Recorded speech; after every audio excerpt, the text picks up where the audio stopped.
You're listening to the All Burgundy and Gold Everything Commanders post-game show powered by the Urban Sports Scene and Fox Sports Radio, 96.9 FM and 1340 AM. Hopewell, Virginia. You know, I can tell I'm boosted. I'm happy. I got a smile on my face. I ain't had one last week, so I'm feeling real good. The Washington Commanders bounced back with an impressive victory over the Tennessee Titans, 42-19. I'm Wole, and I'm joined by my guests, George and Glenn. We also have hosts of the Breaking Command podcast, DH and D Mitty. We'll have D Mitty on shortly, but what's good, fellas? It's a W, man. We go in the bye week with a win. It's a dub. They're looking strong, except for the kicker, but we get to that later. I mean, we comfortable, comprehensive win. That first quarter just felt so good. It was like a big exhale. Just, we're back. We're back to being decent at least. How you feeling, DH, man? Hey, man, I'm feeling good, man. The last couple of times I've been here, it's all been after defeats. I'm glad to come here after a dub, a big dub, a convincing dub at that. I know, right? I'm super excited, man. I'm glad to be here, and I'm glad they got it back on track before you finally get the Week 14 bye that we've been talking about all year long. Before you finally get a break, you get a good dub to try to knock this last quarter of the season out, man. Very happy to be here. Hold on. Hey, D-Mitty, how you feeling, bro? How you feeling? Hey, man, I'm excited. St. Juice ain't get whooped today. You know what? Why we gotta mention that dude's name, bro? Everything was good to you. Only because my brother texted me and told me that I can't do it on our podcast. Yeah, why we got Exactly. So I had to start it off. Why we got bring that dude name, you know what I'm saying? I really gotta start this. Don't get Jeremy started. We gonna bring in St. Juice and out here. I mean, I'm feeling good, man. I feel like my Nigerian, voodoo worked. You know what I'm saying? Pre-game, I talked about this. Folks were like, I told them I'm going back to picking the opposition. And once I did that, we're back to blowouts and stress-free Sundays. I think I'm winning. You know what I mean? So when folks come out and say like, yeah, you ain't, why are you picking against them? Just know I'm winning. He's doing it for the good of the culture. I saw that this morning, and I was like, Wole is back. Yes, I'm back. He's back in the mix. So we're back good in the mix. You know what I'm saying?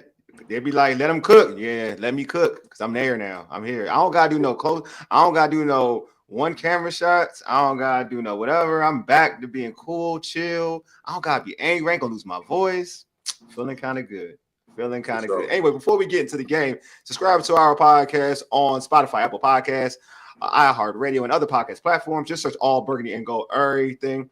Also, tweet us at ABG_everything. Hit us up on IG at ABG_everything. Also, TikTok, the same handle at ABG_everything. Make sure you subscribe to our All Burgundy and Gold Everything YouTube channel as well. If you're on here on YouTube, hit the red subscribe button. Also, like this video. If you're not on YouTube, you're on a different platform, go to our YouTube channel, hit the red subscribe button. Also, like this video as well. This is also being streamed on the Breaking Command podcast YouTube channel. So also hit them on the subscribe. Also, like the video. It does great for the algorithm, y'all. So when you're on there, hit like, subscribe, all that good jazz, and it puts all of us on that Commanders algorithm where when you search, you don't got to search hard and heavy for us. We're right there. You know what I'm saying? Pause. I ain't sound right, so I had to make sure I pause myself. Our post game is also being streamed on the Urban Sports Team X handle as well. All right, let's get right into it, man. I'm gonna start with you, Glenn. You weren't on the pregame, so I'm gonna start with you, bro. Give me your overall thoughts on this game. Thought the game was great, man. You ran the football for over 200 and some yards, right? You almost had over 200 some yards. You had a running back that had 103 yards, didn't really play the second half. You had the backup running back, right? 13 carries for 94 yards with a touchdown. Who was watching the game, didn't know where he was going to be at last week. Because I remember we were talking last week, talking about, Chris Rodriguez might not make it past waivers, right? Yep. We thought Chris Rodriguez, and now he was back with the Washington Commanders. Sad that he's back. Well, sad. The reason that he's back is bad. He's back is bad because Austin Eckler's out. But again, Rodriguez was able to come in and fill in a good role. McNichols had a good run today. We even saw Jaden Daniels, right, get some runs today that he hadn't done in the past couple of weeks. So that to me was great, right? That they was able to run the football, and we was able to. And you saw Jaden Daniels do what he done early in the previous wins, hit 9 different receivers today. Right, spread the ball around, and he got wealth. So to me, great all around win, and they won. Shoot, the three things I said: they ran the football, Yeah. they controlled the clock, Mm-hmm. and they won the turnover battle, and they win the football game. Yep. You said that in the chat. I'm gonna go. Hey, let me go with you, George. Your thoughts, bro, before I get to breaking command. That first quarter, we needed it to jump somebody. We needed to jump all over somebody and stamp our authority on the game. They did that. And, they did have a little wobble in the second half, yes, but they were pretty much in control. When they needed to put together a drive, they did. Mm-hmm. I think it's clear now, even when Eckler comes back, Chris Rodriguez has got to be your tailback if Brian Robinson can't play for whatever reason. That he was a real hammer in the second half against a tiring defense. And to do that to a defense that had been playing really well. Yeah. Jaden, except for one really bad throw that got picked, was in command of everything, and I just thought was tremendous. This was the Commanders of September and October that were dominating folks. Yeah, I totally agree. with all that. Hey, DH man, thoughts, bro? Well, first off, Glenn, I'm upset with you for mentioning how Jaden ran the ball. I wish he ran 5 more yards. I'll just say that. Hey, all my sports wagerers know the pain, man. One leg short. Jeez. But anyway, I'll say, hey, look, man, they got back into rare form. Today looked good because it was a team that Vegas, that the NFL community and everybody says you should beat this team. We were the favorites. We were heavily favored. And they went out today and put their foot on their neck. Something they should have did last week. They went out and put their foot on their neck for the first half. And then the third quarter, they kind of took the foot off the neck. They wanted them to breathe a little bit. Then they put it back on the neck on the fourth quarter. But I'll say this, man. This is what you're supposed to do. We already know 2 things. We cannot pick who we play, and we cannot pick when we play them. So you have to beat them whenever you play them, regardless of what their record is, regardless of what they're doing. It doesn't matter. You go out and you beat the team because you're better than them. And they did that by scoring early and often. And that college offense is just working. If we continue to do that, go into the playoffs with some good momentum, go into this bye week with some great momentum, these guys can get a break and really come back for these last 4 games ready to rock and roll and seal the deal. I'm loving it. Ba-da-ba, ba-ba. My man, I love it. Hey, D-Mini, man, thoughts, bro? I'm gonna get everybody thoughts before I chime in. Hey, man. Hey, well, I appreciate you for having me on, man. I can't help but follow up on my brother, you know what I'm saying, for saying he loved it, because you can't help but love jumping out on the team that you're supposed to beat 28-0 in the first half. But they're not only doing it in that fashion, but the defense actually playing like everybody. Jazon Newton playing with his hair on fire. Holmes playing with his hair on fire. Like it felt like this defense came out there to prove a point. And to me, they proved a point, except for when that, like George mentioned earlier, before we started that, it just seemed like the team, like it's almost as if they let up on defense and they allowed them to go on that 10-0 run. But at the same time, you still pull out the win. But the defense, that was my biggest, bullet point for the game today. With the defense, everybody played well on defense. Yeah, man. I just thought they played well as a team, man. It was a good bounce back, a good fight, man. That's what it's all about. Fight. We all talk about, who you play, whatever, but it's about fighting, how you play, and what you put out there. So I just felt like, as a whole, Jaden, Cliff. I think Cliff called a different game plan. You saw Terry around. Terry just wasn't in one place. He's moved around. So I guess you did listen to the chatter, because you can't be predictable. You gotta utilize all your guns. And Terry, and it's just something about what Terry. Involving Terry early, it just does something for this team. I don't know for this offense, and we've seen this over the years. You're right for the while team. Terry's been here in DC. When Terry gets the ball and rolling, it just uplifts the whole team. It's the vibe. The vibe is different. It's just like the momentum turns in your favor when Terry gets the rock, and you could see it early when it was an effort to get Terry the ball. Like the first play, that pass on that in route, you saw it. It was like, all right. And he was hyped. He was like, oh, yeah, it's that time. You know what I mean? And you could tell, like, the first touchdown and the second touchdown, it was like an avalanche. It was an avalanche. It was a snowball effect. So just big ups to, like, Cliff Kingsbury, just not being stubborn and just kind of, like, changing things up. Not being scared to move Terry around and showcasing Terry in other ways and kind of hitting him in different elements. Because when you got a guy like Terry McLaurin, who's a good route runner, when you move him around and give him in favorable matchups, he's gonna win. Like he's gonna win. You know what I mean? Like if you just line him up in one place, you're taking away from his his diversity as a football player. So now when you move him around, like now he can change things up. People can't keen in on certain things. Particular players can't keen in on certain things. Like if I gotta check a dude 24/7, eventually I'm gonna get to know some of his traits, some of his patterns consistently. If I move him around, now it's different. The next man may not know what he's going to do, or the other man may not know what he's going to do. Or then when he comes back to me, I'm unsure because now something looks a little different. So now moving him around, changes everything up. So I'm just happy all around the board. It's just how they moved, how they changed up this team, how they kind of took what happened against the Cowboys seriously. It wasn't like, okay, we're better than this. Nah, they changed some things up, and now to me they look like the team that we saw earlier. Jaden looked good. Jaden was sharp. We gotta give him his flowers. Jaden was very sharp. Right. And my man, I told y'all in the pregame, watch out for my man Zach Ertz. You know what I mean? Like Zach Ertz, we like to complain about this, that, and the other, but like I said, man, over the last 3 games, he's been a player for this team. Over the last 3 games, and he's a good safety blanket for Jaden. And I just felt like today we saw. I'm gonna be real. Today I saw what I saw in camp, and I'm happy about that. I'm very happy about that. So we got a lot of stuff in the chat. Let me read some things off in the chat. Start off with my man Mike. He gave me a compliment. Look at you, Mike. Cliff called a great game and got Terry mixed it all over the offensive line. Played well, and Jaden and Wole, your boy Ertz did well. No, did do well. He was killing it. Don't you better give him my flowers all the way. He was killing it. Wole.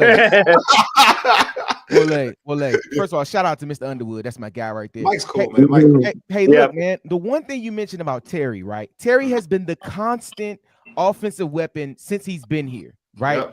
He's thrived under every regime, every offensive coordinator, countless numbers of quarterbacks. He's caught touchdown passes from everybody. Yep. So he's been the proven factor that regardless of where you put him, with who's throwing him the ball, he's gonna make plays. So moving him around and finding ways to get him in the offense is key.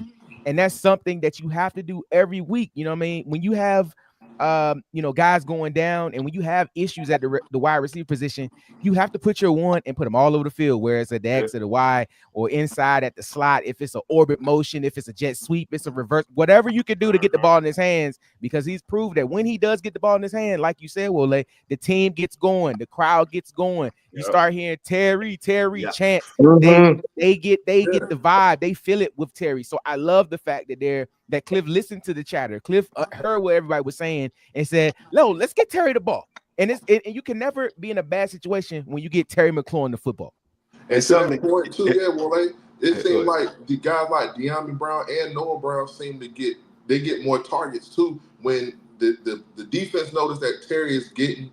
Terry's getting a rock. Let's try to blanket Terry. Let's try to put our best guy on Terry. And then now you got De'Ami getting open. You got De'Ami getting slip screens. You got Noah Brown catching those hook patterns. Like, to me, I feel like just not only from what y'all are saying, it rejuvenates the team or what have you, but it also gets those other guys open. It gets Zach Ertz and them guys targets. But Terry is definitely the X factor on this offense, no matter what. It's a simplistic thing that Candy Wallace said when she was on the pregame, man. To keep things simple. Stop trying to outcoach yourself. Outsmart yourself. To be real with you, like, and what you said, D-Mitty, is totally spot on. It's like when you get your dudes the ball, now they got to be worried about that dude. So now it opens up everything for everybody else. That's natural in all sports. It's natural. It's a thing in football. It's a thing in basketball. You name the sport, that's what it is. You get if you get your dudes involved, like your dude involved, it opens up everything for everybody else. Go ahead, George. Well, you made a great point about just how much they mix things up. And the color announcer, I think it was one of the McCourtys, was calling the game on CBS, and he made this point that you really didn't know what was coming on third down. It could be a weird run. It could be like an RPO. It could be a pass, one side or the other. They were moving Terry around. Mm-hmm. What was our biggest criticism of Cliff Kingsbury the last 3 weeks? It was how predictable they had become. They were not predictable today, and they had a Tennessee defense that had been playing well You know, they were zigging when they should zag and zag when they should zig. So I think your point about how they mixed it up and how varied the offensive concepts were and how varied they were just to get Terry the ball. He's not in one place. He's on both sides. They finally ran a slant. You know, a couple people on Twitter were talking about that. It's like, where have these been? The slants to Terry. It used to be a thing 2 or 3 years ago. He was so good at them. And you know, Cliff Kingsbury, this was what he was doing when this offense was on fire, and I really appreciated seeing that today. No, I totally agree. I just felt like this was the game. Like, I'm just happy. I'm happy about that. Like, you kept it smart. You kept it simple, man. Like, sometimes, and I just, you know, like, you can run a slant on 3rd and 1 to Terry because you're thinking run. There's so many things you could do. Like, yeah, would I like him to run the ball on 3rd and 1? Of course, that's my mindset. But if you're going to run it, if you're going to throw a slant, I like it in 31 to Terry because in 31 to Terry, you're pretty much going to get the cover. You don't get the look that you want. But go ahead, DH. I think you want to say something. Yeah, I mean, we're not trying to reinvent the wheel, right? When the run game is working, everything else works. And y'all saw in our wins, it's been because we've been able to go behind the run game. You know what I'm saying? For B-Rob to be able to get off like he did, and then you bring in, I'm gonna start calling Rodriguez Mariano Rivera because he come in and close it out. Yeah.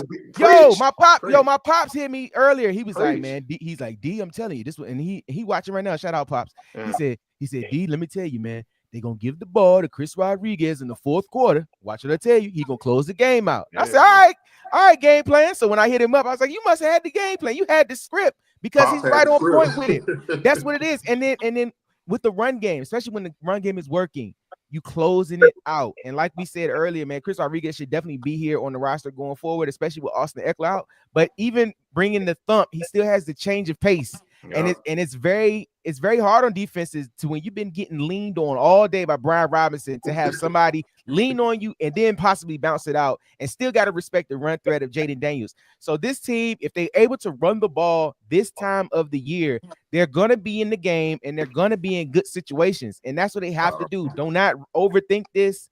Line up, run downhill, and do what you do best, which right now is the running game. But what you got to do is what made this team really successful today is something they hadn't been able to do in the last couple of weeks. In the losses, they kept it 3rd and manageable, right? Yes. It was 3rd and manageable. And when it was 3rd and not only 3rd and manageable, this team today, I mean, I think the 3rd down numbers ridiculous, right? It was like 8 for 12 or something like that on 3rd down. It was crazy. 9 for 14. 9 for 14 on 3rd down efficiency. Why? Because you kept it 3rd and 1, you kept it 3rd and 2, you kept it manageable. That's when it's 3rd and 1. Right. When you're 31 and under 35, you can go ahead and throw a slip screen because you know what? You're going for it on 4th down, right? This team has been successful. They tie the lead for going for it on 4th down. So when you keep it close, they're gonna go for it. It's almost like when you flew off the Eagles and you got the tush push when it's 4th and 1, right? It's when Washington is that almost automatic going for it and 4th down. It was great. And it was able to maneuver the ball. It has to start with the running game, but also not only just the running game. You saw guys like McCaffrey get involved today, right? You saw Ertz get involved today, right? Even Noah Brown before he went out caught the football today, right? You see, that was one of the things in the past few weeks they had the dropsies, right? But this day they was able to catch the football, and I thought that was great. And that will kept the thing kept momentum, kept the sticks moving, played in front of the sticks, and they was able to convert 3rd downs and 4th downs when they had to, and they were able to get the points on the board. So that was what made this team look as different from the last 3 games. And they didn't have the mistakes on special teams because special teams were playing lights out today. Except shout out to Paul, man. Say we were back to square one. Need a field goal kicker. I love what Paul said before that, though. Paul used a boxing analogy that's very on point right before that. Let me pull that out there too. Paul using that use boxing analogy. We are back to using our jab first, getting 5 for y'all first down, then right across the big play. Yeah, I do like how they use it. I just like that they're getting in 3rd and manageable and getting 1st downs or 2nd down. That was a recipe to what we were doing at the beginning of the season. Also, I think it's very important what DH mentioned about how this team was playing earlier, and that's how they were winning football games, was running the football. Like, it was B-Rob, and you saw it. This is the recipe. Like, B-Rob owning the game. Like, who set the tone for it? It was B-Rob. 40-yard touchdown. You know what I'm saying? He throws a pass to Terry up the middle. Terry makes a good play, turns up. Then B-Rob takes that pass. He takes the run to the house. Like it's really B-Rob set the tone. Like that's what it is. Like it's for the people out there who are like, I feel like they love to kind of throw shade to B-Rob. They do. They like to throw shade to B-Rob, but it's to keep it a buck. Like you better understand how this team rock though. Before y'all throw the shade to B-Rob, hey, we need to go with another wide receiver. I mean, another running back. Excuse me. You better know how this team rock. This team is led by that dude, though. Well, Lee, the run game works better with him and somebody to complement him. Exactly. Like I still want him here. I don't want him as the end all be all, right? But him along with somebody else that can change the pace and also even not even change the pace, but somebody else that can just run with the same fervence as him. I think it works perfectly for this type of offense. But to be honest with you, even with B-Rob, if he doesn't have that ankle injury, right? He gets to over 200 yards rushing today. He gets to 200 yards rushing by himself today, right? Easily. But because they try to nurse him and make him, take care of him for the stretch of December, you shut him down, you let somebody else get some love. And we saw what Rodriguez could do. We saw what we already knew what McNichols could do. Man, could you imagine if Austin Eckler was there today? So I mean, if you had those, when you have the pieces and parts are coming together, you can see how this team has started in December, starting to gel together. You had a weak November, right? But December is where champions are made. December, that the downward stretch is where, and truth be told, this December is where they can redeem themselves for the shaky November, because you see Dallas again, you see Philly again, and those are some wins that you want to get back. I will say this though, in terms of like the run, we kind of know because we've seen it early in the season, like with the mesh of what B-Rob and Eckler can do. And I feel like it's the 1-2 punch, right? That's what we're really talking about. It's B-Rob and Eckler. That's what it is. McNichols is cool. Like he's good. He ain't the two to. If I had to like judge it, he ain't the two to B-Rob. Like what Eckler is to B-Rob. Like Eckler as the two is dynamic. Is really dynamic as the two to B-Rob's one, right? So, and you want to keep Eckler as fresh as possible, but the same thing as B-Rob, you want to keep them as fresh as possible. They really complement themselves. They complement each other perfectly, right? So you do want that 1-2 punch, and whenever Eckler can get healthy, like ideally that's what you want. Hopefully prayers up to him with the concussions. That's scary to kind of deal with those type of concussions. But to me, like I know a lot of people want to say let so-and-so cook, let him throw the ball. But if you wanted to talk about how this team has been winning football games for real, this is what it is. This is how it's been. When we talk about these blowout games, this is how it's been. It's been like this, dictated off the run and work off of that. That's that. If you want to look at the blowout games that we've all marveled about, like we could chill on Sundays, we can chill on Monday night. Or we could chill on Thursday. Like those have come from like this type of outing when you dominate the ground, and then you play off of that. It's not us going out there, hey, Jaden, go ahead, throw like 30, 40, 50 times. Nah, that's not how it works for this team. And this was against a top 5 defense, correct? Exactly. If I'm not mistaken. Number two. So a top 3 defense, or a top 2 defense. Yeah. So like you said, like when our run game is working, bro, the play action game is ridiculous. And when you have legitimate run threats, leave that up there. I'm gonna talk about that too. Yeah, I'm gonna put it up. I'm gonna keep that up there. I'm gonna put it down, but I'm gonna bring it back up though. I'm gonna bring that up. When you have legitimate run threats on the field, you have the defense, you have to respect it, because you either overcommit or you know what I'm saying, or you playing safe. But regardless, you're making them make a decision, and I love that with our run game, with the read option and the RPO stuff available. Now, Wale, put that back up there. All right, now put that back up. Man, listen to me, man. Go ahead. The Tar Heel understands what's at stake. He has 4 games left in his proverbial Washington Commanders career, and he's going to show the world, he's going to show everyone here why he deserves to continue playing football. And let me tell you what, he's going to have plenty opportunities down the stretch to show why he's still here. After being, this is 3rd season, right. 3rd round pick in this offense. Let me tell you, the fans can talk trash on him as long as they want. But let me tell you, his name ain't Emmanuel Forbes. His name ain't Jamin Davis. His name ain't Jahan Dotson. His name ain't Chase Young. His name ain't Montez Sweat. He's still here. He ain't got released. He ain't got traded. So the coaching staff believes in him. They think he can do something, and he's going to show down the stretch why he is still here, because he's a Tar Heel. Shout out to Mac Brown ending his Carolina coaching career. But listen, man, I'm telling you, stop hating and have some faith in my guy, man. He's going to show y'all in a big spot who he is. And I want y'all to believe and see what he can do, because y'all mentioned this earlier, man. When he has the option to get the ball, he put his feet down. He's trying to get up. He's trying to score, y'all. Don't get it twisted. He's trying to score. Yeah, preach, Reverend DH, preach. All right, I want to add on to this, because I did see it too. I feel like, and this is why I've kind of been getting at it in terms of the last couple weeks. Like, I just think they get a chance, man, because I just feel like, to your point, he opens up things for this offense. Like, everything's not bottled in. When you have speed like that, even on the go route he had, like, he was open. It was just out. He was open. Like, that's on two. He beat the safety in the corner. He beat the safety in the corner on the go route. So I'm just saying, like, that opens up a lot. Regardless of that, means he's carrying an extra player with him that leaves the middle open for your tight end, Terry up the middle. It opens up everything. Noah doesn't provide that. I'm sorry, he just doesn't. So when you do have and the way this team, the Titans played two safeties initially, and they got burned for it. Then they went to one safety, and they made the adjustment. It's wild. They didn't do the same thing everybody else was doing, which was kind of wild to me. Right. But they started off the game with two safeties. But the recipe was one safety and taking everything away from the intermediate route. Right. That was what the Steelers showed, the Eagles, the Cowboys. They took all that stuff in between away.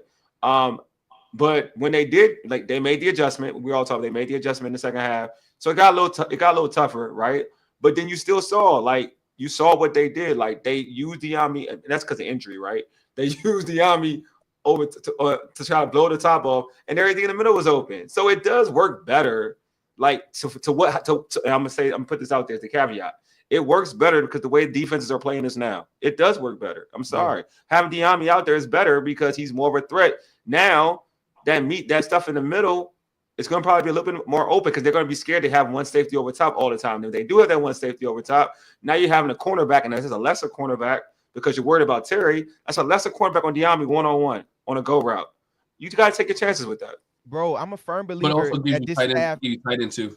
That tight doesn't mean it's tight up the middle. Same thing. All of that's in play. All is open. Go ahead, DH. I'm a firm believer that this staff is smarter than me, and they're smarter than most of us. This staff has shown that when you cannot contribute to this team, they're going to move on from you. True. Point blank and period. Yeah. So the fact that he's been active every game, he's not injured, he's been there. They could have easily went and go find another receiver, but he's still here and he's still on the roster. And he was on the roster coming out of the summertime. Like, the team believes in him, and he's here because, like I said, bro, they've cut more first round picks than anybody that I can remember. And the fact that they have, and I know we're talking about a win, but the fact that they have moved on from guys, literally just moved on, said, we're done. You can't help us at all. Release all the last 5 years of first round picks. The fact that they said you cannot help us at all and moved on from you is very telling. So the fact that some of these guys that were in the previous regime are still here and they're active participants in the offense and defensive game, that lets you know they have a plan for them. And just like you said, when Diami's in the game, he brings a different dynamic, and he opens up this offense a little more. So I would love to see more shots downfield. I would love to see more options, and I'm telling you, he's gonna break one of them screens, bro. He's gonna break one. I was about to get to that too, because to what y'all was saying about the run game, Diami breaking up the top speed along with the run game is a compliment to having games where you can score 28 plus points a game. And when you get into money ball time and you can run the ball in the cold weather and in the playoffs, I mean, teams are not going to want to run. And you put Diami out there and you see that's what he wants. He wants you to give him the deep ball. He wants that screen where it's like a long handoff to give him like that opportunity to break it open. So if the run game is continuing to do what it's doing, Diami, man, he's definitely, yes, DH, he's definitely going to get him a 2 touchdown game for Deuce. How about that? I will say, I will add into what my man DH said. Like, I mean, I do think the staff is smart, but they're not always smart because St. Jude's still on the roster, so I don't know. Hey, look, even a garbage can get a steak, right? Look, I'm just saying. Like, I'm glad De'Ami on the roster. I'm with you on that. But when you that's nasty, DH. That's nasty. I'm just saying, like, I know, right, Mike? Mike, I was with DH too, but he was like, I was like, not everybody, bro. Not everybody. Not everybody. Not everybody. I'm gonna defer to the experts. Everybody got somebody like more than somebody. That's all I'm gonna say. Sometimes it can be a little personal. You a pro, bro.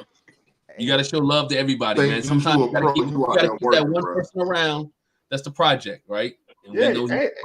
Hey, sometimes you just like somebody better than the next person. Right. That's all it is. And we all know, let's be honest, we all know 25 is a placeholder till after the bye, because we all know who's coming after the bye. Right? Oh, yeah. Cross our fingers and toes. 25 is a place. He's a placeholder. Everybody got a placeholder, right? Until after the bye. You know, one thing I want to shift real quick. We've been talking a lot about the offense, but they think the defense needs a lot of love today. Yes. Because we talked a lot about the offense, but the defense held this team to 35 yards rushing, right? They held this offense to over 200, under 300 yards of total offense. And I'm not talking just because it was the Tennessee Titans, but look how this defense came out, right? They swatting balls. They came out. What this reminded me of? The Carolina game when they came out with fire, right? They came out with energy. Yes. Team came out with energy. They came out with excitement. They came out with just flying around and having fun. You called Luvu's name a lot today. Bobby Wagner was swatting balls down. Almost got a couple interceptions. You saw Johnny Newton running, hustling. And I mean, we talk about Mikey every week, but how about Mikey today? Swatting balls down, laying out, and being in spot. I'm not even Jeremy Chin. Chin was in place. It's just that Will Levis threw some good balls. So defense. Chin got cooked by. He got cooked. You know, if you said Mikey got cooked too on a touchdown. Mikey got cooked. No. I was about to say my boy got cooked. He got Mikey cooked. Mikey got cooked, right? So again, Mikey had big plays to make up for it. Yeah, he did. But go ahead, Glenn. Go ahead. But now, as a whole, this defense played better, right? This defense really, if you think about it, for the last, even in losses, this defense played well, right? In the losses, this defense played well. Offense just really caught up to the defense today, and they was able to play a complete game, like we talk about. Good point, right? The game was played completely today on all sides of the football. If it was a complete game last week on special teams, they would have won. If it was a complete game on offensively against the Pittsburgh Steelers, they would have won.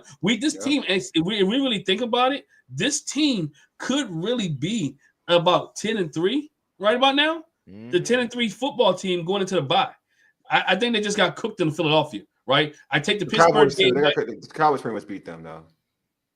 Yeah, but you had to win the Cowboys. But even in the first half against the Cowboys, they could have stomped on them, and they didn't. Could have, they didn't. Like there wasn't like a play where I could say at worst 9-4, right? Yeah. At worst, this team should be 9-4. Are you on the Bears game too? Because we should have lost that game though. That's true. That is true.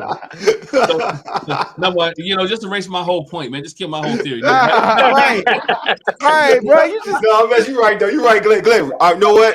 Now you're 9-4. You know what? I'm with you 9-4 because truth be told, we can subtract the Cowboys game, but we got the Bears game definitely. Like, yeah, we're not 9-4. You was winning the Bears game to the last the last play of the game. So again, 9-4 team. I guess everybody takes that, right? But again, you finally starting to get a complete. What this team needs to do and continue to keep this thing rolling is be effective on both sides of the football. And I think we saw a complete game today, offensively and defensively. And we can tweak some things that's there, but we saw a team who played very well today and got the win at home.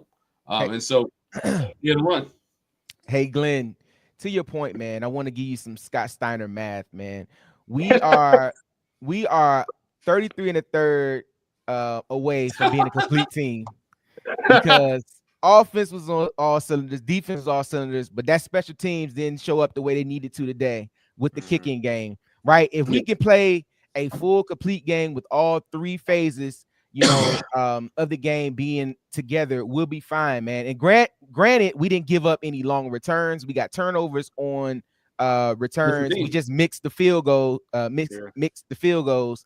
Like we're coming together. But the corner phrase from Scott Steiner, man, like we got to get the math. We got 25% chance to get the math right, bro. So we gotta, we definitely got to get all three phases working in conjunction together. And I think this is how you figure it out, right? Beginning of the season, the defense was the question, right?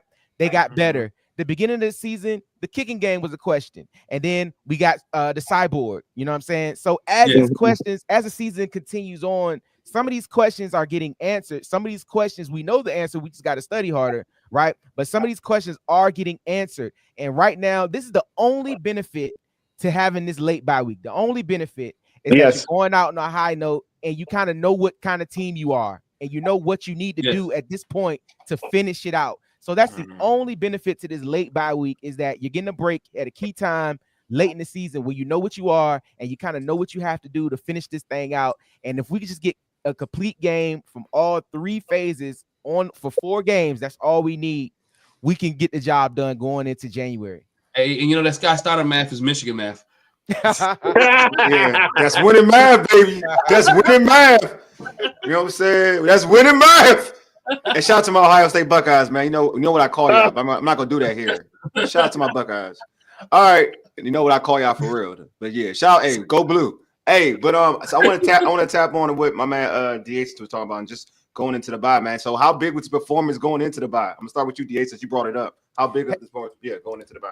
So you're about to have a good break right here from football. You had the 10-day break after the Thursday night game, but now you actually get a full bye week, right? So I think what this big win does, especially it wasn't a close victory, but this kind of convincing win, you get confidence going into the bye week. You kind of go in knowing that, you know what, we're right there. You know what I'm saying? We just got a few things we need to tweak, right? And you have confidence into this bye week with the things that you need to prepare for and some of the things you need to change.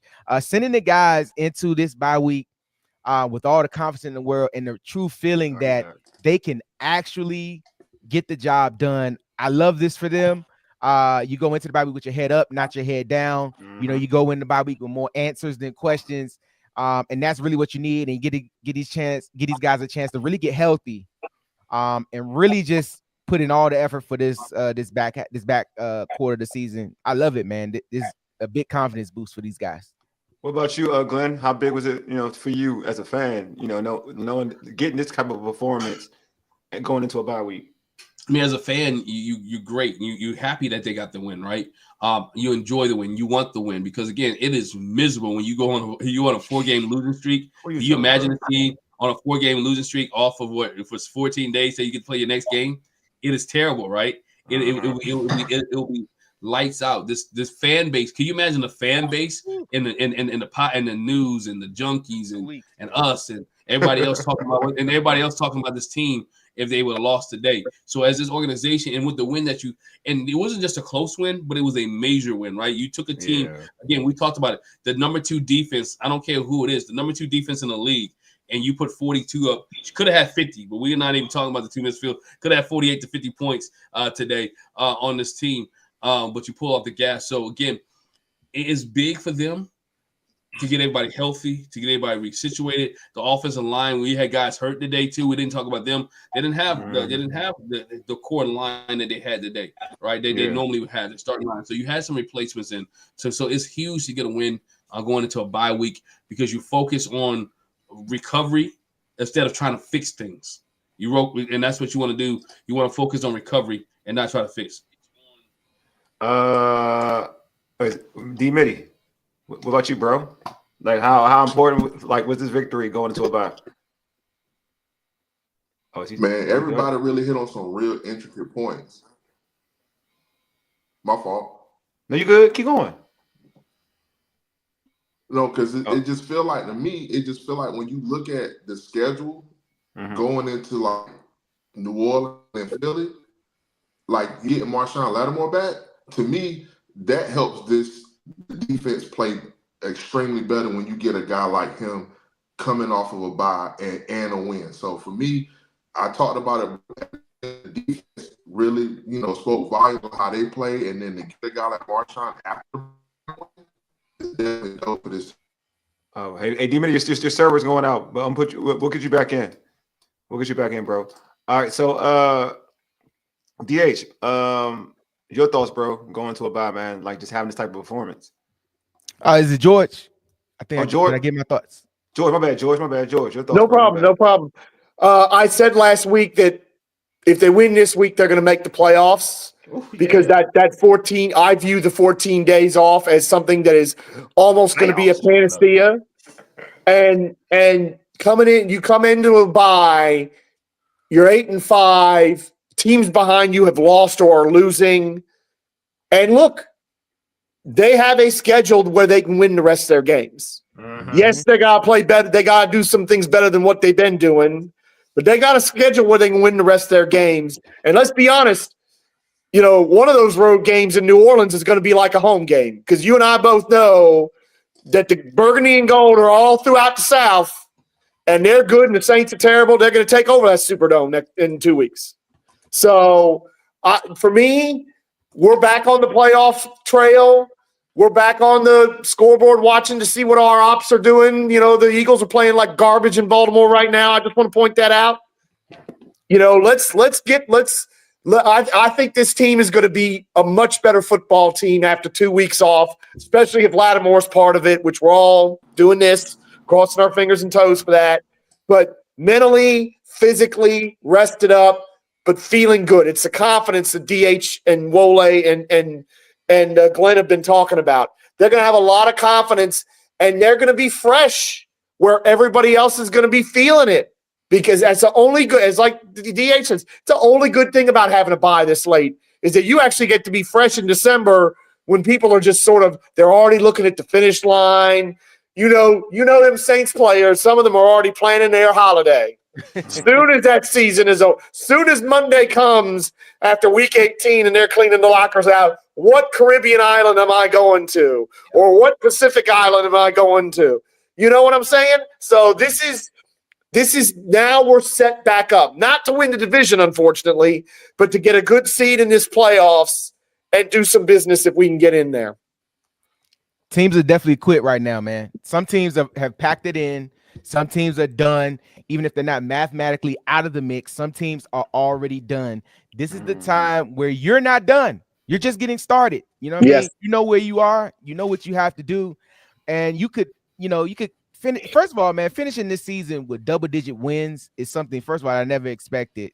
But finishing the season with double-digit wins is something that we haven't done in a long time. Like, just that just kind of shows where we are as an organization. And then you have so much positive things that's going to be able to happen to your team this offseason. I'm not looking that far into the future, but I'm just saying, man, right now, you just have the potential right now to you're controlling your own destiny. You're controlling your own destiny right now, going into the end of the season. Great minds think alike. That's why we're going to get to a point. They control their own destiny. You want to be at this point of the season where you control your own destiny. You're not really watching, because I think I mentioned this last week. The NFC West is going to beat each other up, right? The NFC West is going to beat each other up, and all you have to do is keep winning football games, because the Arizona Cardinals and all these other teams, they're going to just be. There's no one going to catch you if you handle your business, right? Just handle the business and win the games, and that's what they got to do. Handle business and win the games. Yeah, I put out in the chat. Anybody want to comment? It's in the chat. Y'all want to comment? You got about a minute to comment about the game. But yeah, got my man Paul out here. My guy. Paul, what up? What up? What's going on, Paul? What's going on? Y'all guys, bro, how you feeling about this W, bro? How you feeling? Feeling good, man. Just finished walking the dog. Just got excuse how I look right now. But yeah, feeling great about the win. Back to the field goal kicker. But what else is new? Yeah. Like I said in the chat, we back to just jabbing, taking a hit 5 here, 6 there. Moving Terry around was a good wrinkle. Mm-hmm. I'm back on my tune-up right now, so every other sorry teams are tune-up games again. Last week I was off the tune-up, but I'm back on these tune-up games. So Atlanta, sorry, right, but Atlanta's a tune-up.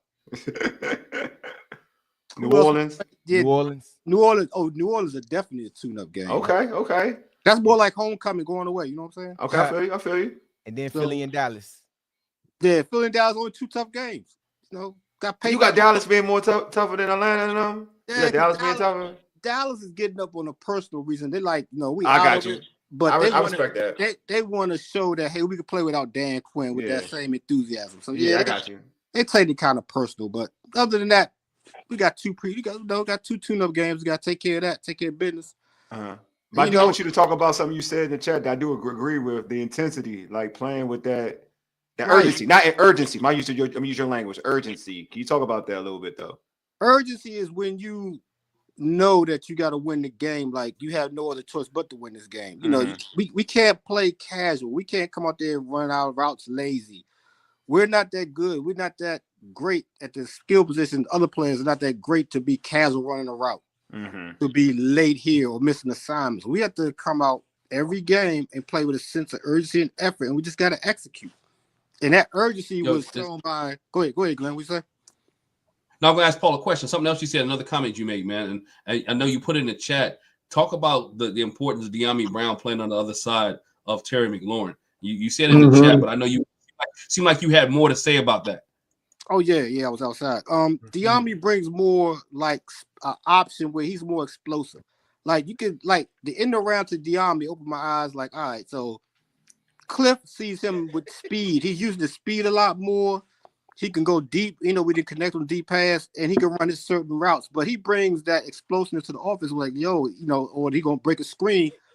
He can bring explosiveness. He can score once he gets his hand on the ball, but he's different than any other receiver that we have. He's just more explosive. You know, he's way more explosive. So I think that option gets the defense on their heels a little bit. Hey, let me ask Paul one question. Go ahead. Hey, Paul, you said urgency, right? Did you feel like after having the three-game losing streak, that this was an urgent game that we definitely had to win to kind of, I guess, change the narrative of the fan base and what was going on with the team? Did you feel that urgency coming into this game? Yeah, they had the urgency. I did. Because, you know, when you win and you're not expected to win, they got kind of casual in those 3 games. Okay. Yeah. You know, like I remember one time number 14 didn't run a route and they said, well, Jalen missed it. No, he came out his break slow. And I pick up a little things here, missing a block or not finishing off a block properly or not reading your coverage right, using your leverage. I read that as, okay, y'all think y'all could just show up and win. So, like today, they went back to, like y'all said, playing like they did in the first 2 months of the season where they were just everywhere. Everybody just being urgent. They want to prove that they're the best, one of the top teams in the conference. So they went back to playing, you know, running around with their head cut off, you know, running around crazy. So, you know, I agree. I still feel defense when 25's on the field, no smoke, but yo, it's 10 against 11, man. Paul. Yeah. I'm not arguing with you. I'm with you. You're not gonna hear me. Look, I'm trying to be nice, but you know, I'm sure he's a nice guy. I'm sure he's a nice guy. Be nice in the win. Be nice in the win. Yeah, it's nice to win, but well, you know, I think about how we go against the other teams in the conference. Yeah, exactly. Yeah. So because he was beat. He was beat on a few plays. Just that the quarterback can give him the ball. On IG, you know, my man Cutchember 605 said, let's get it 8-5 into 9-5, talking about the record. What did Santiago say on our chat on YouTube? He said 25 makes plays. What plays? Bad plays. He makes bad plays. But I love Paul's point about urgency because who set that tone on defense? Frankie Louvu. When he is flying around out there and laying the hit stick on somebody, the rest of that defense responds. I feel like you're shortchanging the Michigan Wolverine. I felt like it was Mikey. No, Mikey was great. Mikey's getting better each week, and he's taking snaps from 20. If you look at it, he's taking more snaps from 25. Yes. What? No, Mikey's number 2. Mikey's number 2 corner once Lattimore gets here. He's number 2. And Mikey and Mike Davis are taking snaps from number 25. I mean, we don't have to worry about Mike Davis once Lattimore gets here. It'll be Mikey, It'll be Mikey, Lattimore, and we ain't got to worry about 25 when Lattimore gets. So I know we ain't got to worry about. I know Mikey. I know I said Mike Davis and freaking 25 going to the bottom of the depth chart. He gonna get the Emmanuel Forbes treatment. I go from 1 to 5. Yeah, he gonna get the Emmanuel Forbes treatment. He gonna be from a starter to not playing. Hey, what's Glenn, up, Paul? Yeah, real quick. Now this is how I know 25 bag. You're a coach. They had Chin covering the wide out. They tried to hide him. Yes, they did. In the secondary. They tried to hide him in secondary, and you ain't see too many times. He should have got a 15-yard penalty early. But they should have got a PI early. in a game, but they didn't throw it. I thought this official crew was letting them play football today. They're real relaxed. letting them play football today. Hey Paul, man, thanks. Hey Paul, man, thanks for being on, bro. You know I appreciate you, homie. Paul. Hey, Paul. Appreciate Always, you, man. Paul, always a pleasure, man.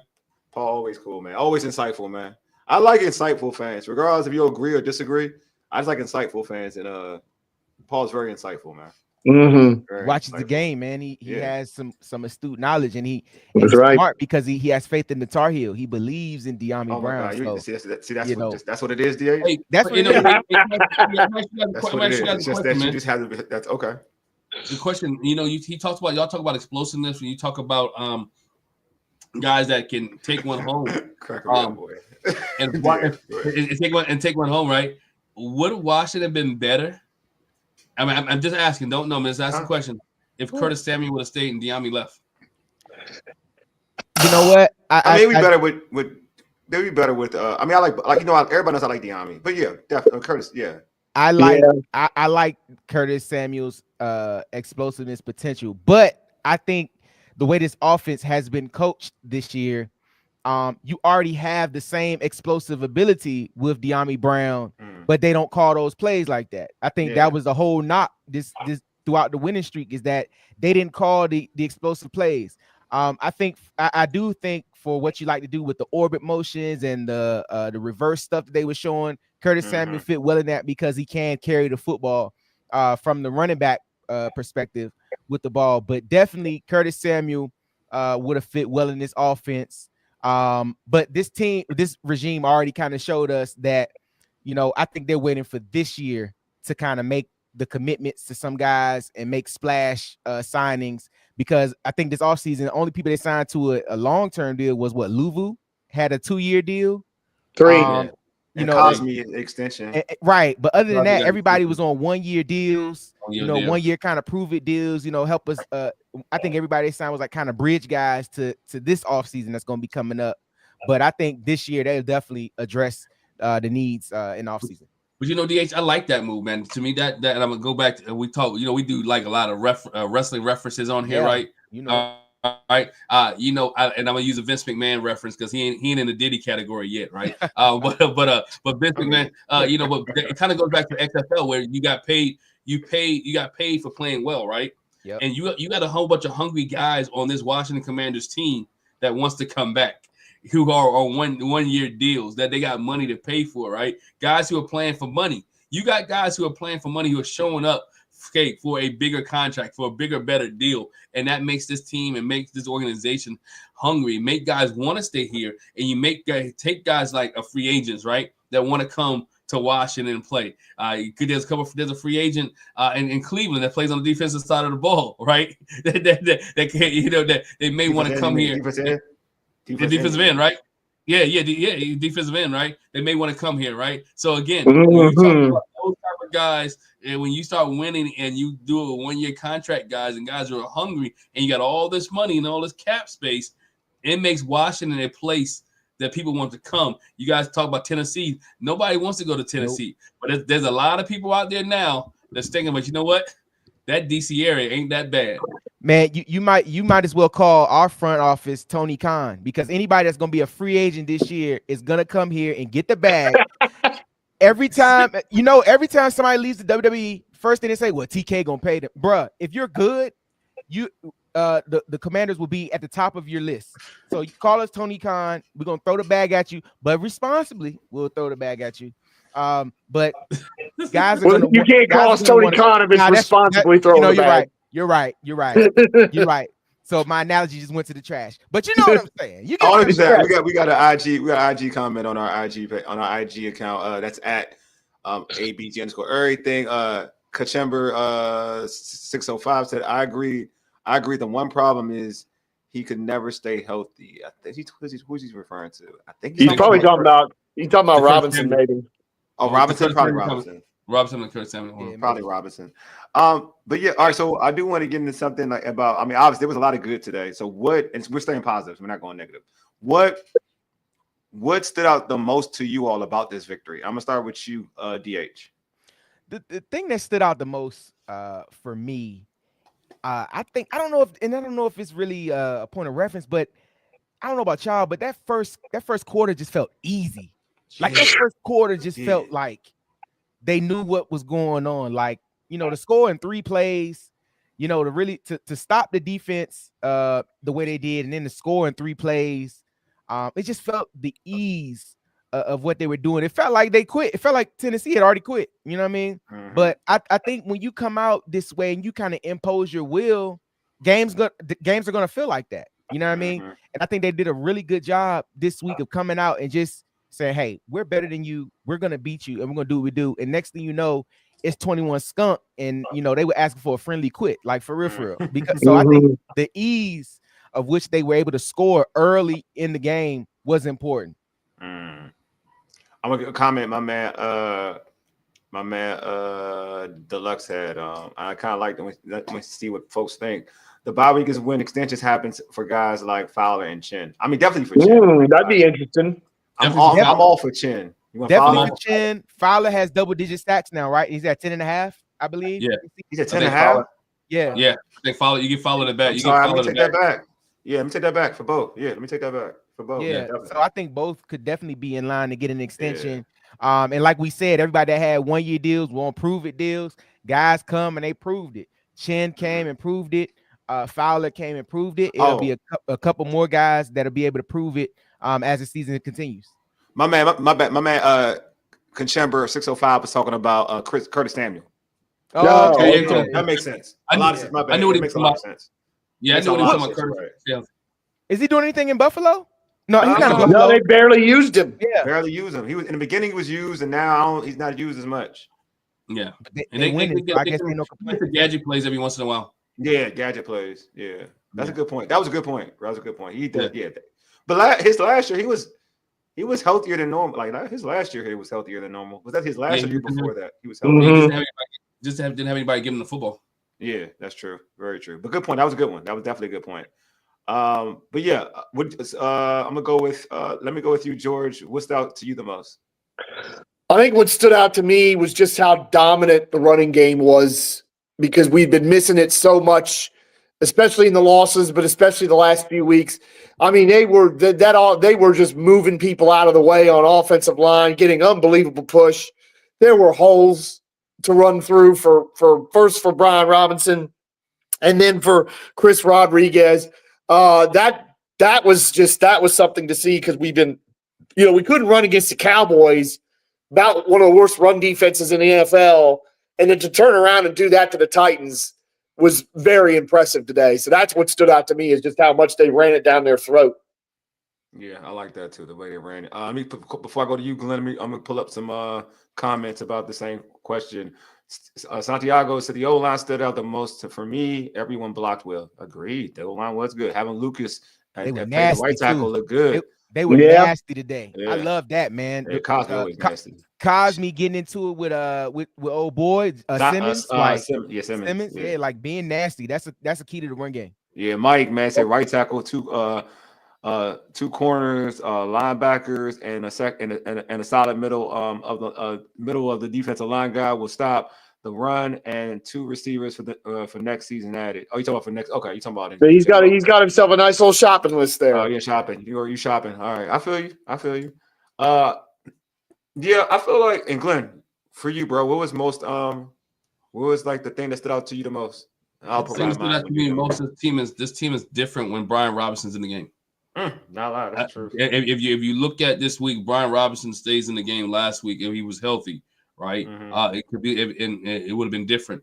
If Cliff Kingsbury would stay with the run last week, right? It would have been different. You have to commit to the run, right? Anthony Lynn, those guys worked hard on this running back crew, and this crew has to commit to the run. That's what stood out to me, and that opened up a lot of other things for this offense. It opened up Jaden Daniels, right? And it opened up, which we didn't see a lot of today, which they went away from. You didn't see a lot of zone read today, right? You saw just a twinkle enough, but you saw a lot of downhill running. You saw a lot of guys downhill hitting the ball, and so going down there. So that stood out to me, that we saw a lot of downhill running, and that he was willing to throw the ball to the tight ends, and guys were willing to catch the ball today. right? And I think that stood out too, that they caught better today.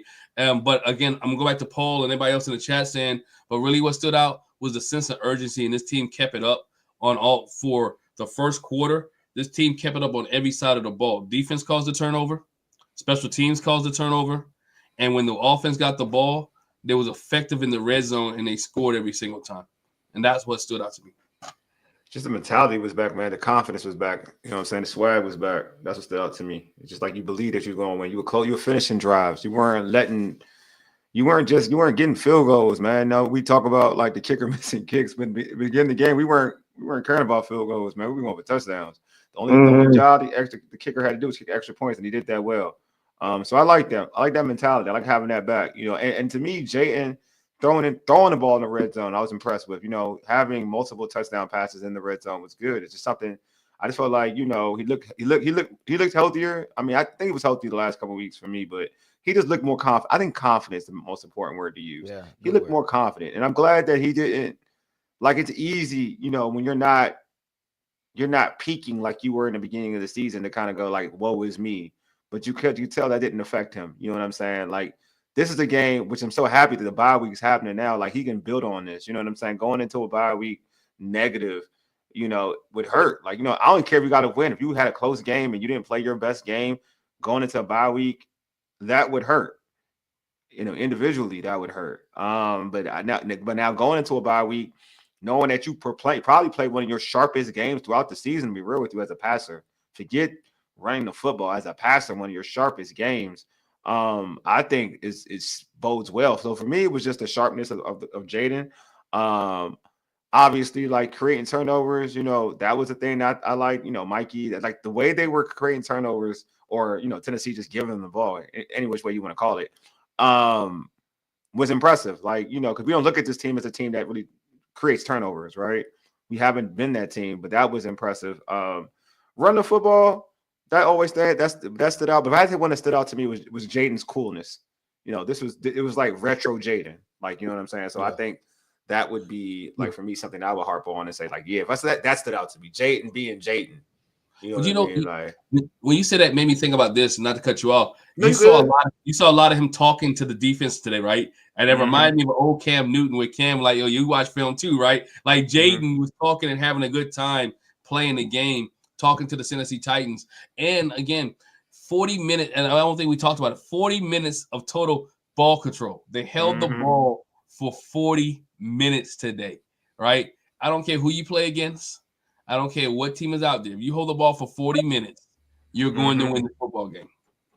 You're going to win the football game. That means your defense is doing something special. That means your defense is getting your offensive ball. That means your offense and your offensive line is doing what they're supposed to do. And they had 40 minutes to hang on to the football and to put up 42 points, man. And you know, it is, again, today, complete game. So. Yeah, they were them, man. They were them again. You know what I'm saying? I'm not gonna go out here and be like who I was early in the season, because it's just they disappointed me so much. Like I feel like a hurt female. You know what I'm saying? Like, you know what I mean? Like they hurt me. They hurt my feelings so much. You know what I'm saying? It's like that rough patch in the relationship where like the words were said out there. You know what I'm saying? And I need them to get it back from me. Hey, let me ask you guys the agent question. We talked about it last week, right?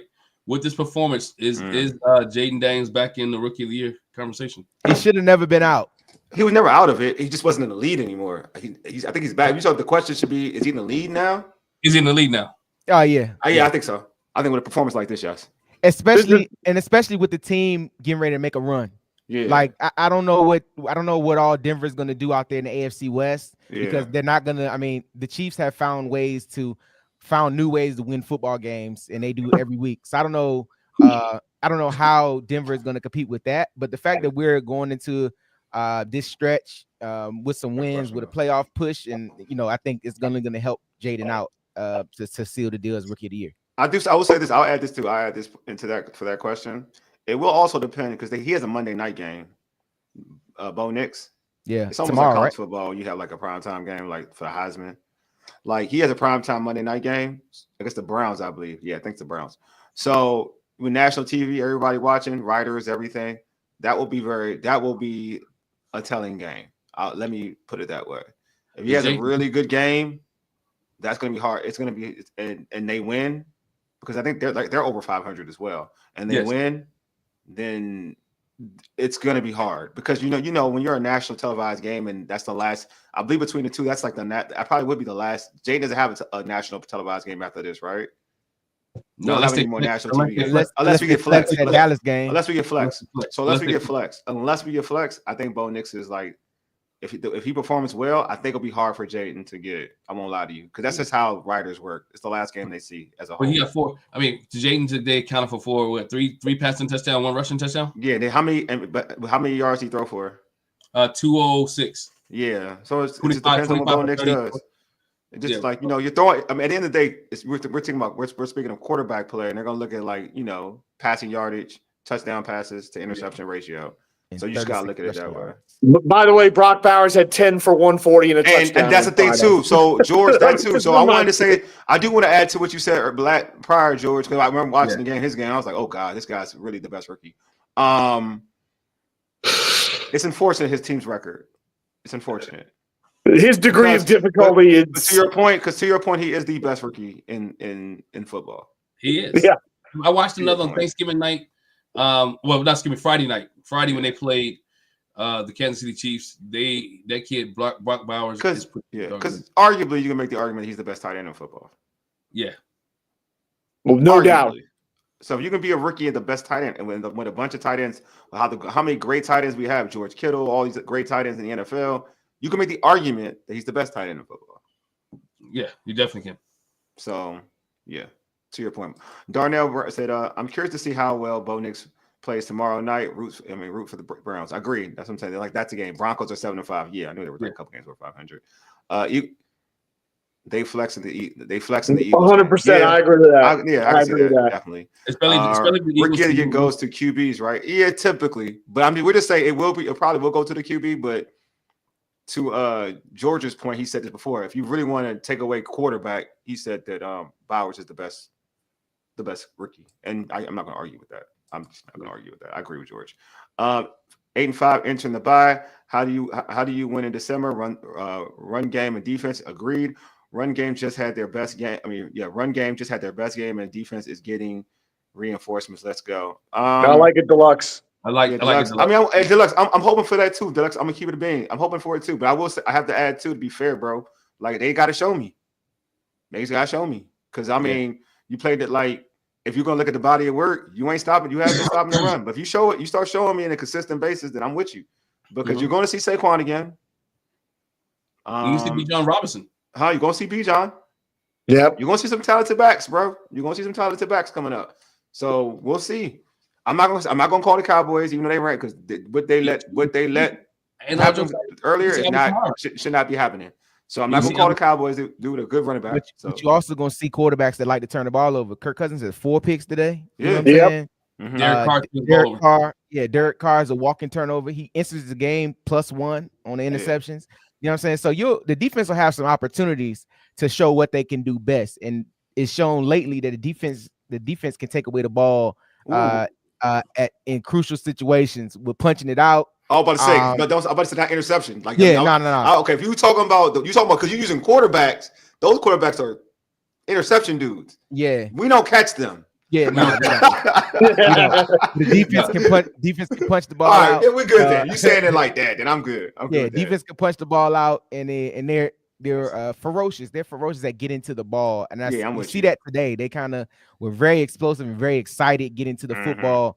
I wouldn't be surprised if we see another tipped interception again because Luvu just gets to the line of scrimmage. If he can't get a sack, he's gonna get vertical. Hey, so I like Deluxe, right? Deluxe, you my man. You keep us grounded on the show. 1-0 each week. I know. He said, "Yeah, that was up, man." 1-0 each week. And look, that's what I'm saying, Deluxe. That's how I like Deluxe. Deluxe is like you're calm, Deluxe. Deluxe, you know why I like you? Deluxe, you know why I like you, Deluxe? I'm going to lie to you. You know what I like about you? It's because like you're positive.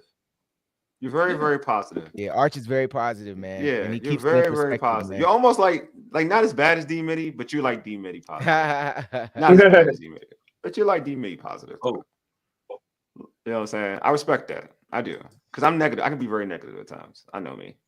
Deluxe said they were so close to so many turnovers today. They're always close. They don't never get it though. That's what they are. They're like not. That's like it's a knack. It's a skill. It's a skill. And right now we don't have players that have that skill. Not like to me, Mikey has that skill. I think Mikey has that skill. I'm safe to say that. I feel confident enough to say that. And Wole, in turnovers on our side of the ball, Jaden still has done a great job of protecting the football. That. He's perfect. Like, at that. You look at rookie quarterbacks, and at this point in time of the season, he's he's still protecting the football. Like, I mean, for him, I believe he has 6 interceptions. To have 6 interceptions right now, and not all of them being his fault. What I mean? Like, he still does great with protecting the football, and I love that about him. He doesn't make rookie mistakes, which is why I think people expect so much from him, and they are so critical about him, because he does play like a 5, 6, 7 year veteran, and he doesn't give away the football like most other quarterbacks do. And I just love the way he's playing ball. What I like about Jay, and I said this before. That's why somebody was like, "Well, he does throw in the tight windows." I'm like, not really. I mean, he every once in a while throw into a tight window. He did his touchdown pass to Terry was a tight window throw, so I want to give credit when credit's due. But he's a safe thrower. He's a safe thrower. Like, that's what it is. It's just that he won't risk it if he doesn't think he can get it through. And I like that, because you got a lot of guys who just trust their arm and just are willing to try to make that play, and they turn the ball over. He's very smart. He's smart with the football. That's what I like about him. He's mature with the football. Yeah, and there's nothing wrong with that. Like, yeah. Do you want your quarterback to be able to consistently throw through small windows consistently? Yes. But if you can't do it, if you ain't comfortable in doing it, I ain't gonna say can't. If you ain't comfortable in doing it, I ain't mad at you, bro. I don't need you to try to thread things through. If you feel like you're better off running and getting it, go for the run. I'm cool with that. Go for it. Go for the run. Yeah. I mean, I agree with you. I agree with you on that. Yeah. Look, that's what I'm saying. Also, in this bye week, man, I really feel like Dan Quinn needs to make a call to New York and really tell the refs, hey, look, guys, please don't miss any calls through these next few weeks, bro. Because let me tell you, I'm just watching this Philly game. The refs just missed a big call on this tush push for the touchdown. It was a false start. It was a blown snap, and I'm just like, bro, like how the refs missed that face mask call today, where it literally turned old boy helmet around. Yeah, it's true. I can't get mad. I don't get mad when they don't go our way. You know what I'm saying? Like, if it's against them, that's on there for them to deal with. But like I said, man, there's only one more thing that I have an issue with, and y'all know it's that doggone substitution rule, bro. Oh, even the announcers talked about that today. Yes. I mean, and this is just not this game, bro. I see it in all games. I mean, for the refs to literally stand there and not let you snap the ball, and the refs are literally using judgment to determine how long they're gonna let you go before. I mean, they gotta pause the game clock or pause the play clock. Like, do something if you're gonna do it that way, or only allow substitutions in the first 10 minutes of 10 seconds of the play clock. Like, do something, because it slows down the pace of the game. And offense, it's not my fault that you can't sub quick. Like, the Tennessee players were like just lollygagging getting on the field. It was a joke. It was a joke. And the referees ought to see that and say, you know what? You can't get your tail on the field in time. Too bad. You got to let them sub, yes, but it is. I mean, when even the announcers are catching on to what you're saying, DH, because they were even saying it. They're like, man, this is crazy. They're making them wait 5 and 10 seconds to snap the ball. And it's like you got to get on the field. So it's like, what do you do? That's an advantage. That takes away the advantage that Washington has for lining up quick and wanting to go. Yeah, got a comment from Darnell. He said, "Who's more of a threat to our playoff hopes, Cardinals or Bucks?" I'd say Cardinals, because the Bucks are going to win that division. I think. Our threat. Oh, the division. Who's the threat? I would say if you had to take a threat who could catch, probably would be the Cardinals. I wouldn't say the Cardinals. Cardinals, probably Cardinals. But who the Bucks are the Bucks are winning that division. Well, the Bucks are tied. If the Bucks win today, and admittedly they're about to go behind. I'm in Atlanta. Oh yeah. If they beat Carolina today, they'll be tied. They are about to be behind at halftime against Carolina, but if they win that game, they're tied with Atlanta. Atlanta's going down the tubes, honestly. Yeah, I think we lost the Bucks. I'm with them. We lost to the Bucks. I was like the Bucks because they got the tiebreaker over us. That's what I would say. But you got everybody 6-6. You have the Cardinals will be 6-6. The Cardinals are 6-6. You have the Bucks 6-6. You have Atlanta 6-6. So if you really say who's a threat to this, they're going to beat each other up, right? Because they still have divisional games. So you got. Yeah, we gotta. And when I say but the Bucks and Cardinals are in the same division. The Bucks got an easy. Bucks have an easy schedule coming in. Yeah, the Bucks got an easy schedule. Would be the Bucks. I mean, the Bucks would be a tougher. Like they can hinder us the most because the only way I say they hinder us the most because I'm all about tiebreakers. Forget they got the tiebreaker over us. Like so, if they lose whatever, they're a hindrance. So I agree with you, Deluxe. Like we beat the Cardinals. We got a couple games up on them because we beat them. Yes, we beat. That is true. We do have the tiebreaker on the Cardinals. I just feel like Tampa's going to win that division, so we won't have to worry about them in the wild card pool. Cardinals division is. I mean, they can win their division too. To be honest with you. Yeah. Because Wisconsin's out. They lost. Seattle. They lost Seattle. They didn't know. They're losing today. They beat Seattle won today. They beat Seattle. Cardinals beat Seattle. They beat Seattle, but they lost to Minnesota today, and they still. So I mean, you're gonna lose. You're gonna lose. Like for instance, it'd be great if we went out. We went out. We can lose a game. It's possible we can lose a couple times. It's possible. It's all possible. Mm-hmm. Yeah. So it's like we gotta but how to me in terms of true hinder. Like I do agree with you about this. Like I think Glenn, you said the Seahawks division they're gonna beat each other up. They're definitely gonna beat each other up because they're all battling for one spot. Yeah, battling. But I will say that the Bucks. Yeah, the Bucks. Yeah, because the tiebreaker. The Bucks. We need the Bucks to win out. To be real with you. To be real with you, just win out. Bucks win out. I'm gonna keep that. Win out, Bucks. Don't even lose a game. Win out. Win all your games. I mean, 10 is going to be enough. If Washington wins 10, they're getting in. I'm pretty sure of that at this point. I don't see. We got Minnesota, Green Bay. Well, Minnesota's already ahead of us, so I ain't worried about them. Green Bay. They're already ahead of us. I ain't worried about them. So how many spots are open? We got to talk about spots. You're talking about the spots. We got one. We got the last spot right now, and there ain't going to be two 10-win teams in the NFC West. They're not going to be two 10-win teams in the NFC West. There might be one. I don't think they're going to be two. Tampa and who else? Pull it up for you. Tampa's got how many wins? How many losses? Tampa, if they win today, they're going to have 6. They are behind at halftime, though. It's 13-10 Carolina. They just kicked the field goal. I forget who's in that terrible division. The Saints and the Panthers and the Falcons. And the Falcons are 6-6.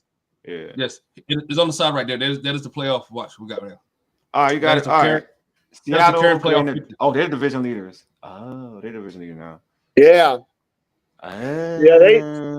Arizona losing that game to Minnesota in the fashion that they did. They helped us out big time today. Minnesota pulling that game out. Todd Bowles wearing leather yoga pants at home. By the way, Minnesota's got to be the biggest paper tiger ever. The Vikings.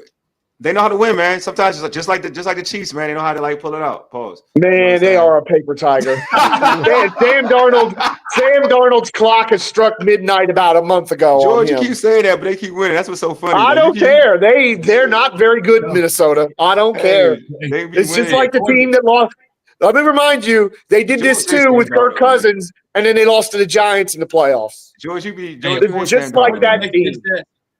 Hey, according to Next Gen Stats, man, you got to look at it this way. Minnesota has a 99% chance of getting into the playoffs. Of course, Falcons have a 60% chance. Hey, the Seahawks has a 50% chance. Packers have 97. Washington Commanders have a 72% chance of making it to the playoffs. The Cardinals have a 36% chance. And we talked about the Bucks. The Bucks have a 60% chance. Nobody else is over 60%. And these bottom feeders are just bottom feeders. Yeah, no, if they get 10 wins, they're making it. If they get 10 wins, they're making it because there ain't going to be two 10-win teams in the NFC West. What's the Rams record? What's the Rams record right now? The Rams right now are 5-6. They're 5-6? Yeah, and they're trailing. They were trailing in the Saints the last I saw. It was only 3-0. They're up. I'm watching the game. They're up. Okay. The Rams are up. So, even with the win, they got 18% chance. So again, this is Next Gen Stats. Their chances are slim. So you're looking at those type games. Okay. And the Rams what did my man Paul say? Paul said we can only get as high as 6 to 60. That's probably right. That's probably right, unless Philadelphia collapses. So the Ravens need to get their stuff together. The Ravens have been terrible in this first half. They're lucky they're only down 5. You know what? And guys, the Ravens. Ravens are down 14-9. Yeah, and they played bad most of this half. Like Lamar's missed some throws that he normally would never miss. Them Eagles, man. And just Eagles, Tucker, I hate the Eagles. Tucker missed the extra point already in a field goal. I know what's up with my man Tucker, man. What you doing, bro? Tucker missed the field. He missed the extra point. Sorry. Maybe his clock has struck midnight. I think he's starting to get like, he's starting to he's practicing his opera too much. He's an opera singer. But hey, so go ahead. Y'all know what we talked about playoffs, right? The only way we can ensure us getting in is do what we got to do. Exactly. And regardless of I agree with that. What seed it is, we just have to do what we if we don't take care of our business, then we can't expect anybody else to handle what we're supposed to handle.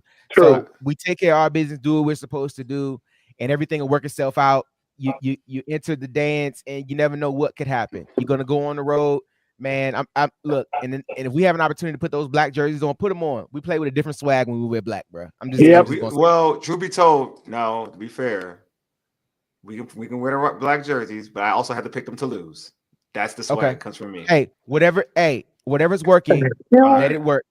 All right, about to say, because it just can't be the black jersey. It's gotta be me picking the opposition. If you're gonna put it together, like the black jerseys by itself, man. Me picking against them, ding ding. Pause. That sounds right. Ding ding. Yikes.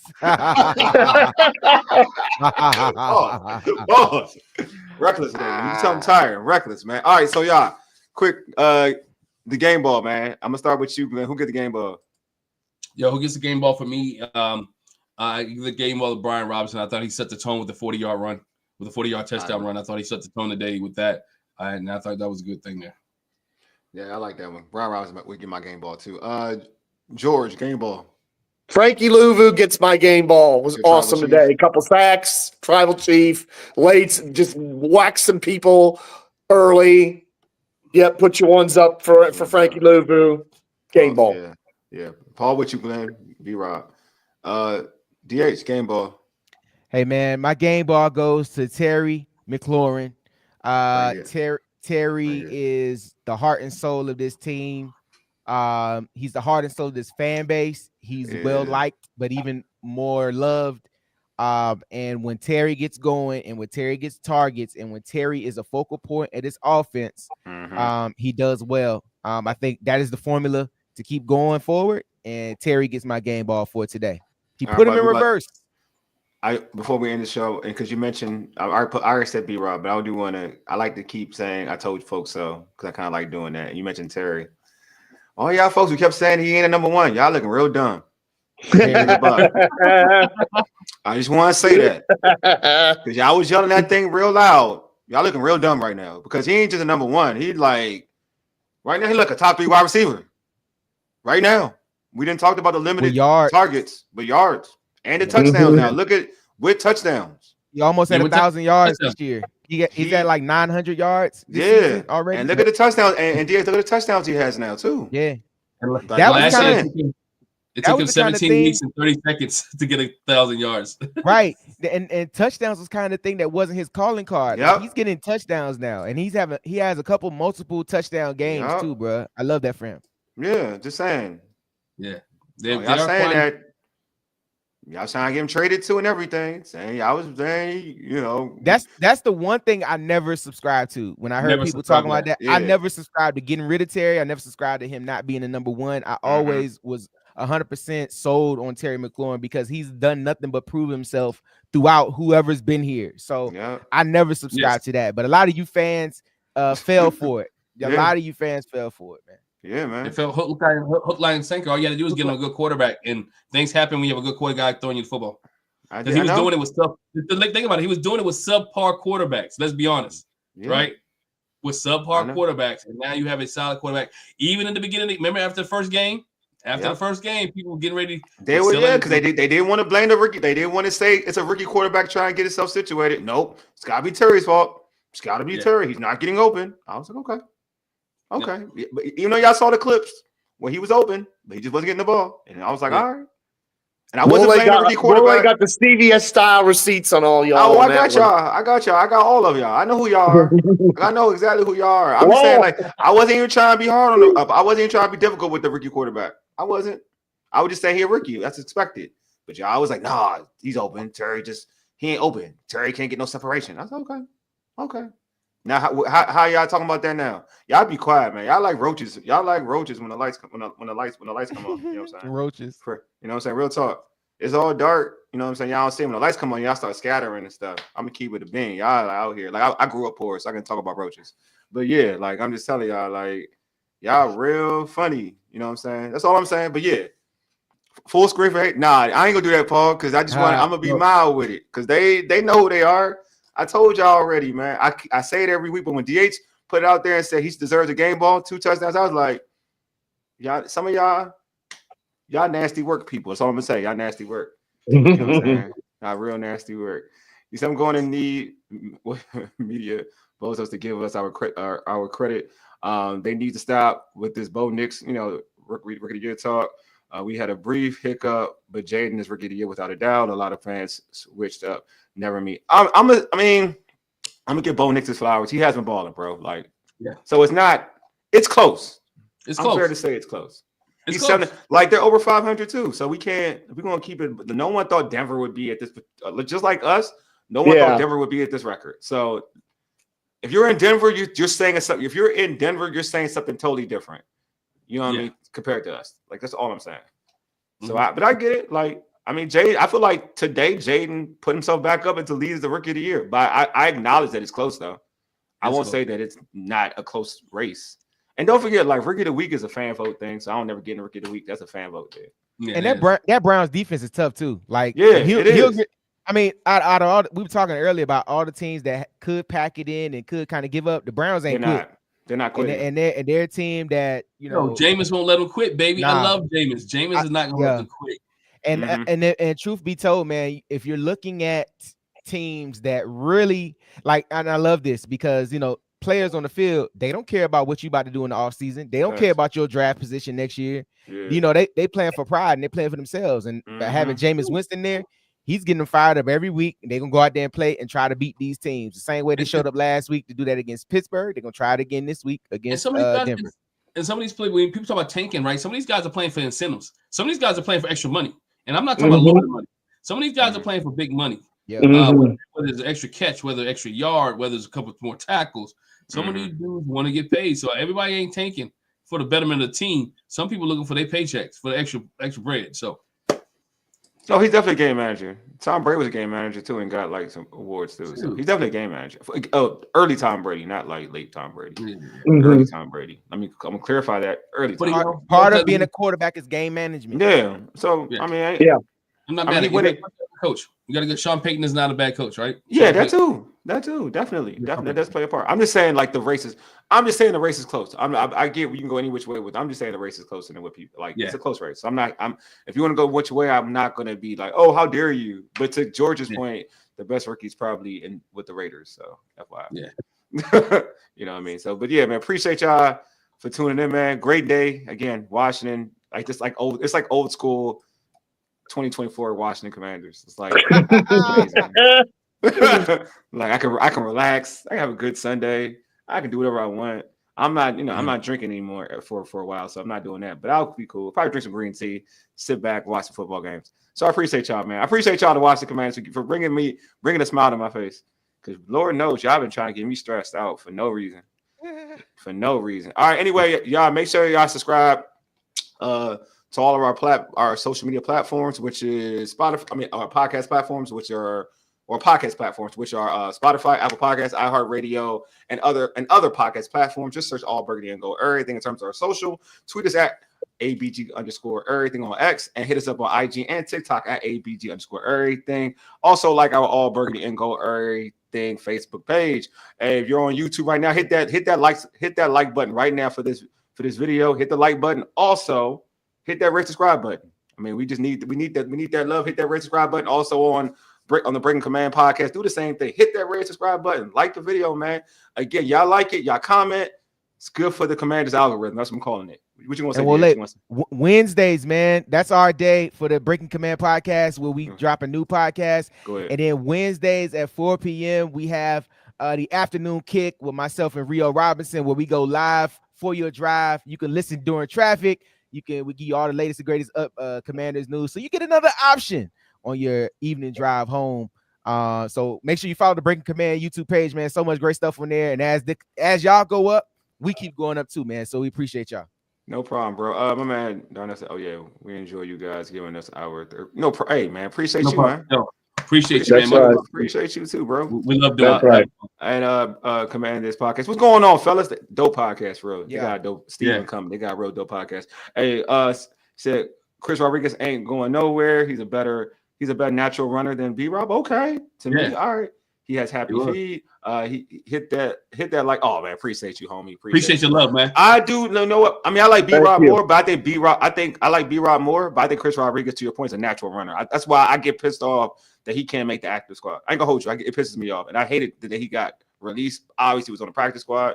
I think he deserves to be on his roster, and I think that because B-Rob is dealing with injuries, he should definitely be there, and he should definitely get carried. And C-Rod can knock somebody's block off and blitz pickup. Yeah, but I do agree. But I do. But I'm with you. I'm with you all in terms of Chris Rodriguez being a natural runner. He is look at what he did in college. He's a natural runner. He is a natural runner.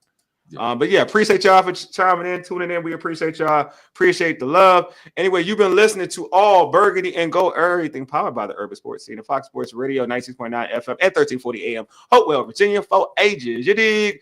Deuces. Hey, the fellas, man, we out. Ones.